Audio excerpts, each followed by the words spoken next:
बिस्मिल्लाहिर्रहमानिर्रहीम। अस्सलाम वालेकुम दोस्तों, मेरा नाम है डॉक्टर मोहम्मद शत्तल और आप देख रहे हैं मेरा यूट्यूब चैनल। यह है दीवार चीन, जो तकरीबन बनाई गई आज से 2600 साल पहले शिन डायनेस्टी शिन डायनेस्टी के एम्परर ने।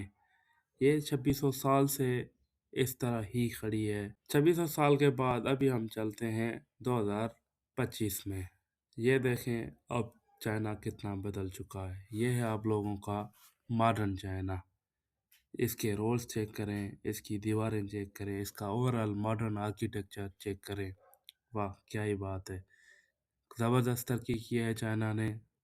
और इस तरक्की में आप लोग भी शामिल होने जा रहे हैं अगर आप अप्लाई करेंगे Chinese academy of agriculture sciences में।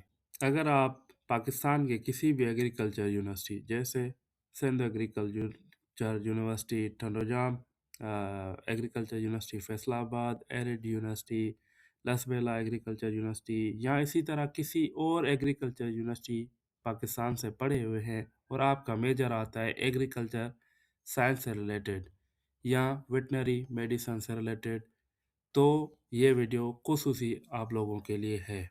इसमें ये है कि सबसे ज़्यादा जो इनकी मेजर्स हैं वो एग्रीकल्चर से रिलेटेड है और तकरीबन ये 51 मेजर मास्टर्स के लिए 47 डॉक्टरल प्रोग्राम्स ऑफ़र कर रहे हैं ये, और वो भी इंटरनेशनल स्टूडेंट्स के लिए।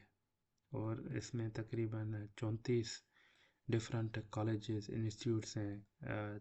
इसमें Chinese academy of agriculture sciences में इसमें अप्लाई कौन कौन कर सकता है? Masters student, PhD students, journal scholar, senior scholar. अभी हम ज़्यादा फोकस इन दोनों पे करेंगे, इन पे फिर कभी वीडियो बना लेंगे अगर कमेंट आए तो। अच्छा जी, ये इनके मास्टर्स और पीएचडी प्रोग्राम में इसमें जिस पे स्टार लगा हुआ है वो सिर्फ और सिर्फ मास्टर्स प्रोग्राम में, और जिस पे नहीं लगा हुआ वो मास्टर्स और पीएचडी दोनों के लिए है।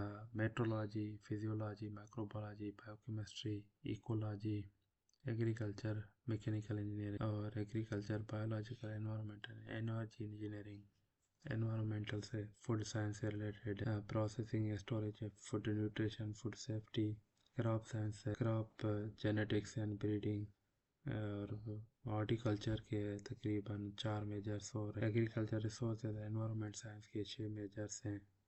प्लांट प्रोटेक्शन के प्लांट पैथोलॉजी, फीड साइंस और बायोलॉजिकल कंट्रोल बहुत ज़्यादा मेजर्स हैं। एनिमल साइंस में आप लोगों के सारे मेजर हैं। एनिमल एनवायरनमेंट इंजीनियरिंग है, animal nutrition and food science है। वेटनरी मेडिसिन में बेसिक वेटनरी मेडिसिन है, प्रिवेंटिव वेटनरी मेडिसिन है, क्लिनिकल वेटनरी मेडिसिन है, ट्रेडिशनल चाइनीज़ वेटनरी मेडिसिन है, veterinary pharmacy, forestry, grassland, agriculture forestry और information technology and digital agriculture, regional development, agriculture, synthetic biology, ये सारे major सफ़र हो रहे हैं। तकरीबन ऐसे समझे हर प्रोग्राम जो भी एग्रीकल्चर से रिलेटेड है वो यहाँ पे ऑफ़र होता है।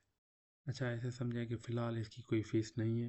फ़ीस है, वो भी आप लोगों को पेमेंट करनी पड़ेगी तब जब आपकी एडमिशन हो जाएगी, और सिर्फ 600 युआन आप लोगों को पे करनी पड़ेगी। 600 युआन मतलब ये तकरीबन पाकिस्तानी कोई 24,000 बनते हैं। वो भी जब आपकी एडमिशन हो जाएगी तो जो भी एग्रीकल्चर का बंदा है वो लाजमी इस यूनिवर्सिटी में अप्लाई करे। अगर यहाँ पे बात की जाए स्कॉलरशिप की तो इनके यहाँ तकरीबन 5 स्कॉलरशिप ऑफर हो रही हैं। सबसे टॉप CSE, जिसमें 3,000 मास्टर्स वालों को और 3500 बैचलर वाला PhD वालों को मिलता है। और बाकी इनका दूसरे नंबर पे है खास स्कॉलरशिप, उसमें भी तकरीबन CSE जितना ही अमाउंट है, 3,000 मास्टर्स के लिए, PhD के लिए 3500। और उसके बाद तीसरे नंबर पे बीजिंग गवर्नमेंट स्कॉलरशिप, और उसके बाद GS कास OSWD फेलोशिप, ये सिर्फ और सिर्फ लड़कियों के लिए है, और वोमेन इन साइंस उनके लिए। बाकी डिटेल्स आप इस पे पढ़ सकते हैं। इसके अलावा अगर आपको कोई और फंडिंग मिली हुई है तो भी आप इधर आके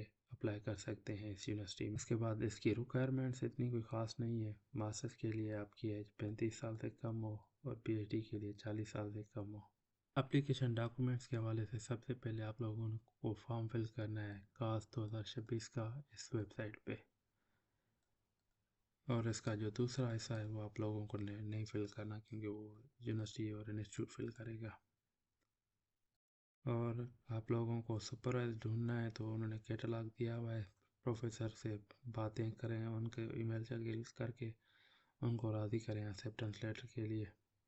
तो यहाँ पे ये जो है A to Z प्रोफेसर की डिटेल्स इसमें है, उन्होंने दी हुई है।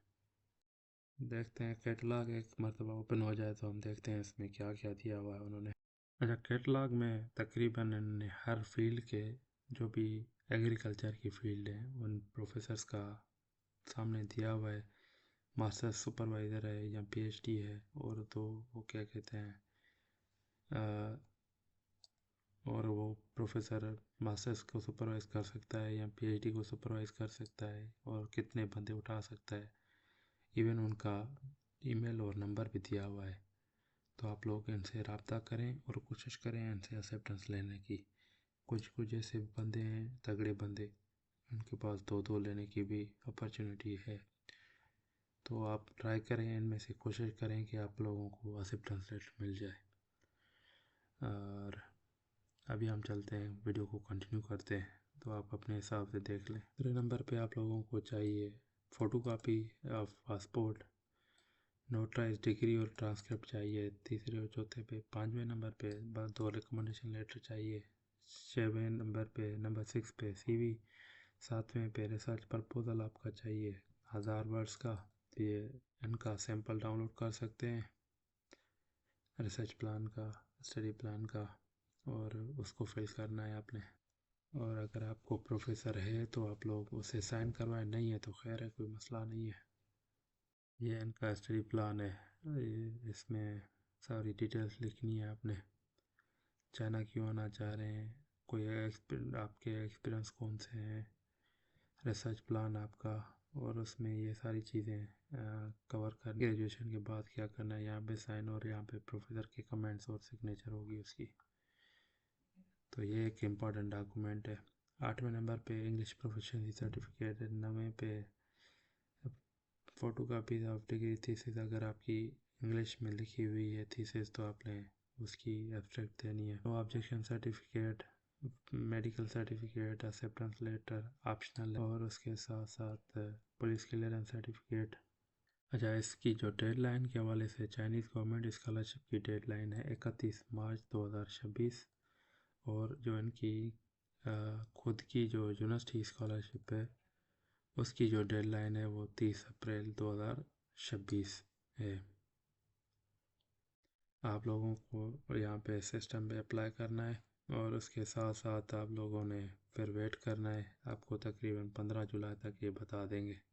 उसके बाद आप लोगों को वीज़ा प्रोसेस शुरू होगा तकरीबन अगस्त के दौरान, और सितंबर में जाके आप लोगों की रजिस्ट्रेशन होगी। इसके दौरान भी अगर आपको कोई सवाल है तो आप लोग इनसे ईमेल पे इस पे रब्ता करके पूछ सकते हैं, और ये अटैचमेंट यहाँ से आप लोग डाउनलोड कर सकते हैं। और ये सारे इंस्टीट्यूट्स इसके अंडर में आते हैं, कास के अंडर में आते हैं। आप लोग यहाँ इस कैटलॉग से प्रोफेसर के ईमेल्स उठा सकते हैं। ये बहुत ज़्यादा इंस्टीट्यूट्स हैं, तकरीबन ऐसे समझेंगे 31 इंस्टीट्यूट्स हैं। आप इनमें से किसी को भी कर सकते हैं। वेटनरी वाले लाजमी इसमें करें लॉन्च, जो वेटनरी रिसर्च इंस्टीट्यूट से, इसमें एक आधा मेरा दोस्त भी जाने वाला है। अगर आपको कोई भी मसला है तो आप इन दोनों को ईमेल्स करें, और मैं उनको भी रीच आउट कर सकूँगा अगर कोई आपको एक्सेप्टेंस वगैरह दे रहा है प्रोफेसर। तो अभी हम चलते हैं इनके ऑनलाइन फॉर्म किस तरह फिल होगी। CSE का फॉर्म भी बाद में देखते हैं, पर उससे पहले देखते हैं कि इनका जो ऑनलाइन फॉर्म है वो किस तरह फिल होगा। इनका ऑनलाइन फॉर्म कुछ इस तरह है। यहाँ पे हमें रजिस्टर करना है पहले। इस वेबसाइट को हमने क्लिक करके इंग्लिश में कन्वर्ट करना है। पहले लोगों ने यूज़र नेम, पासवर्ड और ये कोड लिखना है, उसके बाद रजिस्टर कर देना है अपने। तो आप लोगों को ये ईमेल सेंड करेंगे। जैसे ही आप लोग एक्टिवेट करेंगे तो आपको एक कोड आएगा, फिर आप लोगों ने कोड लगाना है।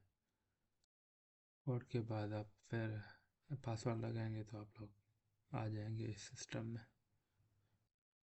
फिर यहाँ से आके आपने सिलेक्ट एप्लीकेशन प्रोग्राम करना है। हमने प्रोग्राम कन्फर्म। फॉर्म का जो पहला स्टेप है वो है जनरल इन्फॉर्मेशन, नाम, पासपोर्ट, इसमें कोई इतनी खास डिटेल है नहीं। और यहाँ पे आप लोगों ने मेडिकल सर्टिफिकेट अपलोड करना है, उसके बाद नेक्स्ट कर देना है अपने। उसके बाद कॉन्टैक्ट इन्फॉर्मेशन है आपकी, परमानेंट इन्फॉर्मेशन और टेम्प्ररी, उसके बाद नेक्स्ट कर देना है। उसके बाद जो तीसरा स्टेप है थोड़ा इम्पॉर्टेंट है, उसमें पीएचडी प्रोग्राम हमने पहले सेलेक्ट किया था, उसके बाद हम इंस्टीट्यूट सेलेक्ट करेंगे। से सपोज हम इसमें जो भी मेजर ऑफ़र हो रहे ठीक हो गया, आप अपने हिसाब से चूज़ करेंगे जिस भी मेजर में जाना चाह रहे हैं आप।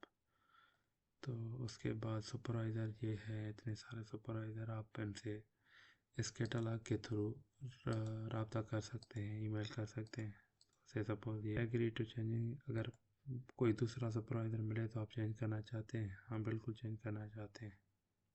और साथ में ये पूछना चाह रहे हैं कि आपने ये सुना कहाँ से? तकरीबन शुरू होगा जाके अगस्त सितंबर, तो सितंबर के 4 साल 2030 की जुलाई टर्म सेमेस्टर। यहाँ पे आप लोगों ने रिसर्च प्रपोजल अपलोड करना है, फिर आप लोगों ने सीवी अपलोड करनी है, उसके बाद आप लोगों ने नेक्स्ट कर देना है। नेक्स्ट के बाद हमने अपना एजुकेशन बैकग्राउंड सेलेक्ट करना है। यहाँ पे आप लोगों ने अपनी एजुकेशन इंफॉर्मेशन देनी है, उसके बाद वर्क एक्सपीरियंस है तो वो देना है आपने, और डायनामिक है तो यस करना है, नहीं तो फिर नो। उसके बाद लैंग्वेज प्रोफिशिएंसी के बारे में बताना है। उसके बाद यहाँ पे आप लोग अपलोड कर सकते हैं इंग्लिश प्रोफिशिएंसी सर्टिफिकेट। अगर पेपर हैं तो आप इसको अपलोड कर सकते हैं, नहीं तो फिर आप डिलीट कर दें इसको और आने दें खाली। उसके बाद नेक्स्ट कर देना है, कर दिया। उसके बाद आपने अपनी फैमिली की इंफॉर्मेशन देनी है, यहाँ पे फैमिली इंफॉर्मेशन देनी है आपने। उसके बाद रेफरेंसेस जो आपको प्रोफेसर ने रिकमेंडेशन दिए उनकी इंफॉर्मेशन देनी है, और यहाँ पे सीएससी का फॉर्म अपलोड करना है आपने। आप लोगों ने वेरी केयरफुली स्कॉलरशिप सेलेक्ट करनी है कि आप कौन कौन सी स्कॉलरशिप पे अप्लाई करना चाह रहे हैं। ये भी अच्छी स्कॉलरशिप है क्योंकि सीएससी जितनी है बीजिंग गवर्नमेंट स्कॉलरशिप भी कर लेते हैं। अगर आप लड़की हैं तो आप ये भी सिलेक्ट कर दें, नहीं तो फिर रहने दें इसको। अगर आपके पास कोई और स्कॉलरशिप है तो आप लोग उसकी डिटेल दे सकते हैं, उसके बाद आपने सबमिट कर देना है। तो ये आपका फॉर्म फिल हो जाएगा Chinese academy of agriculture science CSC के लिए, बीजिंग गवर्नमेंट स्कॉलरशिप के लिए, चाइनीज़ गवर्नमेंट स्कॉलरशिप के लिए, graduate school of Chinese academy of agriculture sciences scholarship के लिए भी। 4 स्कॉलरशिप मतलब 3 स्कॉलरशिप में आप अप्लाई हो जाएगा एक ही फॉर्म के थ्रू। अभी हम चलते हैं सीएससी के फॉर्म की तरफ। ये हमें फॉर्म फिल करना है इनका सीएससी का, चाइनीज़ अकेडमी ऑफ एग्रीकल्चर। ये फॉर्म तो मैंने पहले फिल किया हुआ है, तो इस वजह से इसका agency number graduate school of Chinese academy of agriculture sciences, मतलब हमने सही फॉर्म फिल किया है सर। इसके बाद यहाँ पे लैंग्वेज प्रोफिशिएंसी ऐड करनी है, और यहाँ से जिस डिग्री के लिए अप्लाई कर रहे हैं और सेव कर देनी है। और उसके साथ साथ यहाँ पे डॉक्यूमेंट जिसके सामने यस है तो वो अपलोड करने हैं, नो वाले लाजमी नहीं है। अपलोड करना चाहें तो अच्छी बात है, नहीं तो फिर खैर है, कोई मसला नहीं है। उसके बाद सबमिट करना है। तो Chinese academy of agriculture sciences के लिए 3 स्कॉलरशिप, सीएससी के लिए भी, चाइनीज़ गवर्नमेंट स्कॉलरशिप के लिए भी, बीजिंग गवर्नमेंट स्कॉलरशिप के लिए। अगर आप लड़की हैं तो इसमें भी लाजमी अप्लाई करें। तो ये आपका हो जाएगा। अभी हम आखिरी स्टेप में हैं, अभी हम बात करने वाले हैं टिप्स के हवाले से कि प्रोफेसर से रब्ता लाजमी करें। तालाब मैंने उसमें से प्रोफेसर को ईमेल कर उसको एक्सेप्टेंस लेटर लेने की कोशिश करें। दूसरी टिप ये है कि प्रोफेसर को जितना जल्दी हो सके जल्दी उनके साथ रब्ता करें, क्योंकि ऐसा मैंने पहले ही देखा है किसी प्रोफेसर या किसी के पास, तो अगर वो दूसरों को दे देगा तो आपको फिर वो बुरा ना ही करेगा। अच्छा, Chinese academy of agriculture science of इस तरह के इंस्टीट्यूट्स में रिसर्च बड़ी मैटर करती है, तो कोशिश करें कि रिसर्च प्लान जो है ना बहुत स्ट्रांग। के बाद चौथा नंबर जो टिप है कि वो आपका जो स्टडी प्लान है उसको कस्टमाइज़ करें, कि why Chinese academy of sciences, why that institute, why China, why that professor. ये चार सवाल के जवाब लाजमी ऐड करें उसमें, कि भाई बस चाइना क्यों जाना चाह रहे हैं, उस प्रोफेसर क्यों जाना चाह रहे हैं, Chinese academy of agriculture sciences में क्यों जाना चाह रहे हैं, ये रिसर्च क्यों करना चाह रहे हैं। ये आपका लिए बहुत ही मतलब इम्पोर्टेंट सेक्शन है आपके स्टडी प्लान का। उसके बाद जो 5वीं नंबर और मेन पॉइंट है, अपनी जो भी रिसर्च की हुई है, जो भी चीज़ें आती हैं आपने हाईलाइट करें, आया कि वो सीवी में हाईलाइट करें, सीवी के सेक्शन में रखें कि भाई आपको कौन से टूल्स ये या ट्रांसमिशन माइक्रोसॉफ्ट इसको भी चला आर्टिकल मैकेयर आता है, वो आप लोग लाजमी सीवी में लिखें। इंटरव्यू के दौरान अगर आपने कोई पेपर पब्लिश किए हुए हैं वो भी बताएं प्रोफेसर को। ये सारी छोटी छोटी चीज़ें बड़ा इम्पैक्ट प्रोफेसर को बनता है पहले। और नंबर 6 पे ये है कि अगर आपके पास पब्लिकेशन है, पब्लिकेशन का अगर इम्पैक्ट फैक्टर है तो लाजमी उसके एट द एंड में फैक्टर, अगर चाइनीज अकेडमी आपकी रैंक अच्छी है जैसे Q1 है, Q2 है, ये Q, आप वो भी उसके एंड में लाजमी लिखें। ये चीज़ें लाजमी नहीं है, अगर हैं तो आप लिखें, नहीं ऐसा ना हो परेशान होना मेरे तो है नहीं मैं क्या करूँ। उसके बाद यह है कि आप रिकमेंडेशन लेटर्स जो है वो स्ट्रांग होने चाहिए, अच्छे करवा के लिखवाएं प्रोफेसर को, सैंपल बना वो आप लोगों के हिसाब से उसको करके उस पर साइन करें। और इसमें 3 नंबर जो टिप है, वो इसकी 3 स्कॉलरशिप थी तो आप तीनों पे अप्लाई करें। इनकेस अगर एक नहीं मिलेगी दूसरी नहीं तीसरी मिलेगी। के बाद 9वीं नंबर टिप ये है कि डॉक्यूमेंट सारे लिख के फिर उनको प्रूफ रीड करें, 3 मरतबा खुद पढ़ें एक एक डॉक्यूमेंट, फिर अपने किसी फ्रेंड को कहें कि भाई एक मरतबा आप देख लें, फिर किसी सीनियर को भेजें, वो उनको कहें कि उन पे फीडबैक दें इस तरह के गलत हैं, क्या सूरत हाल है। उसके बाद आप एक मरतबा फिर मतलब चेक करें उनको, आखिर में जाके डॉक्यूमेंट करें। फॉर्म आप डायरेक्ट सबमिट ना करें, फॉर्म को लाजमी चेक करें एक मरतबा, कोई नाम गलती, कोई passport mistake, date of birth, क्योंकि वंस अगर आपने फॉर्म सबमिट कर दिया तो जाएंगे, कुछ नहीं कर सकेंगे। अच्छा, कोशिश करें 2 3 4 जो ये प्रो टिप है, आखिरी टिप के आप 1 2 3 रिसर्च प्लान बनाएं और जिस भी प्रोफेसर को ईमेल कर रहे हैं, अगर समझ रहे हैं कि आपका जो टॉपिक है जिस पे काम करना चाह रहे हैं रिसर्च प्लान लाजमी ईमेल में अटैच करें। एक्सेप्टेंस लेटर के वक्त ईमेल कर उसमें आप लाजमी रिसर्च अटैच करें। वो इतना लंबा ना हो, ज़्यादा से ज़्यादा 2 पेजेस का काफ़ी है। उसमें आपने उसको बताएं, उसको लगेगा कि यार बंदे को काम आता है होगा चीज़ें अगर आपने सही रिसर्च प्लान बनाया। तो ये थी थोड़ी बहुत टिप्स, इन लोगों को काम आएंगी। कल किसी और वीडियो में मिलेंगे। आप दोस्त डॉक्टर मोहम्मद शत्तल को दें इजाज़त। अल्लाह निगहबान।